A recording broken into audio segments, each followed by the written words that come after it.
PSG Barça Manchester City Real, c'est clairement la troisième guerre mondiale en roller. Les tirages au sort de la LDC nous ont clairement, mais clairement mis bien là. On peut pas faire mieux. On est bien.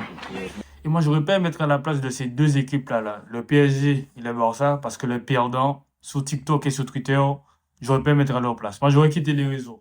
N'hésitez pas à vous abonner, liker, et c'est parti. Du coup, commençons par le match du divertissement PSG-Barça. Les supporters des deux équipes sont ultra confiants. Et non parce que leurs équipes sont fortes, mais parce que les deux trouvent leur adversaire catastrophique. Je ne sais pas si vous vous en rendez compte, mais ce match fait plus parler alors qu'il y a un Real Madrid versus Manchester City juste à côté. Je suis content d'avoir le PSG parce que je ne vous cache pas que quand j'ai vu que le Real Madrid était tiré, et que je ne voyais pas le Barça, je me suis chié dessus. Parce que moi, je pensais qu'on allait tomber sous Manchester City. Personnellement, pour cette confrontation, je vois le PSG favori. Ils sont meilleurs offensivement, Mbappé, Dembélé et j'en passe, défensivement aussi. Mais là où le Barça peut jouer sa qualif et avoir ses chances, c'est au niveau du milieu de terrain. De côté, on a Vitinha, Fabien Ruiz. Je ne sais pas si je dois mettre Warren, Zaï parce que Hakimi sera suspendu au match aller. Donc Warren jouera peut-être latéral. Et de l'autre côté, on a Christensen, Gundogan et Frenkie de Jong. Les chances du Barça passent par ces joueurs-là.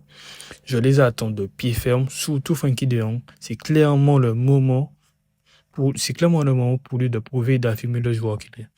J'ai pu voir sur Twitter, TikTok, etc. Il semblerait même que les médias français disent que qu'ils voyaient le PSG limite en finale. Moi, je dis attention parce que le match est dans un mois. Et qu'il peut y avoir des blessés d'un côté comme de l'autre.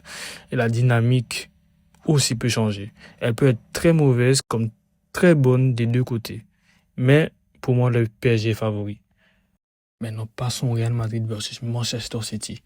Force à vous les Madrilènes, vous êtes tombés sur la pire équipe possible et celle qui vous a mis en bouillon 4-0 de la saison dernière.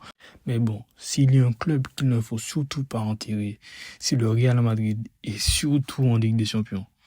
Maintenant, nous sommes habitués. Il y a 2 ans, ils se sont qualifiés avec un début de Rodrigo sorti de je ne sais nulle part. Le Real Madrid ne voulait pas de Manchester City et Manchester City non plus ne voulait pas du Real Madrid. Et ils réussissent à se qualifier par je ne sais quel moyen, des techniques de l'ombre et tout.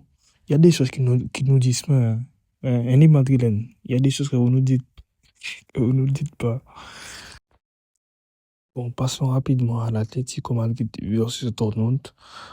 Je pense honnêtement que l'Atlético Madrid doit se qualifier.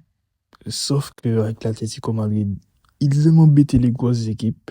Mais par contre, contre les petites équipes, ils peuvent perdre. C'est ça le truc. Et concernant Bayern Arsenal, on n'en parle pas assez. Mais Arsenal a souvent mangé un gros bouillon face au Bayern. Arsenal est plus en forme que le Bayern, mais je pense que le Bayern va passer.